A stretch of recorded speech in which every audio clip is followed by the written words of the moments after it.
بسم الله الرحمن الرحيم الحمد لله رب العالمين والصلاة والسلام على أشرف الأنبياء والمرسلين نبينا محمد وعلى آله وصحبه أجمعين وبعد السلام عليكم ورحمة الله وبركاته.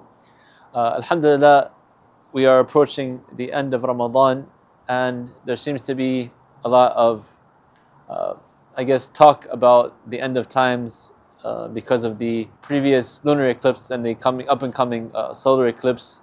There are some ahadith that say, when they occur in Ramadan, that the Mahdi should soon appear. Most of these ahadith are weak. We also find some of the non-Muslims, from the Christians and the Jews, talking about signs of the Day of Judgment or the Armageddon.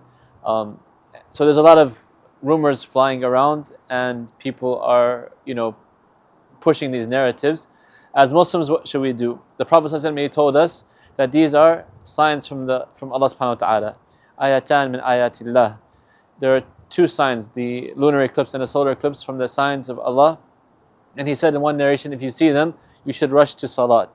In another narration, he says you should give sadaqah. In another narration, he said that you should increase in your dua. It's a time of Allah subhanahu wa ta'ala showing us how He can change the universe in an instant, how things aren't as normal as they are normally, and it's some way to scare us back to coming to Him, right? We find even the creatures of Allah subhanahu wa ta'ala, they seem to be worried that day, they seem to be off. So these signs are to encourage us to come back to Allah subhanahu wa ta'ala. And even if these are signs of the final days, the Prophet ﷺ taught us that if we have a seedling in our hand and we hear the trumpet of Yawm al-Qiyamah, we should still plant the seedling, meaning that we should continue on our actions, continue on our good deeds. Instead of worrying and spreading rumors, we should do the advice of the Prophet ﷺ and rush to the salat. This is what our Prophet taught us, and this is the way to get closer to Allah subhanahu wa ta'ala in the times of change. Even if these events are coming, we want to be closer to Allah by following the sunnah of the Prophet ﷺ.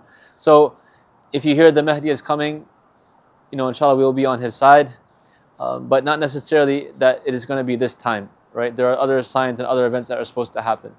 If you hear that Yawm al-Qiyamah is coming, you would want to, of course, fulfill your duty as a Muslim and rush to the salat. Either way, you'll be on the safe side by following the sunnah of the Prophet ﷺ. So don't listen to the rumors of people, but listen to the book of Allah and the sunnah of the Prophet ﷺ. Jazakumullah khair. Wassalamu alaikum wa rahmatullahi wa barakatuh.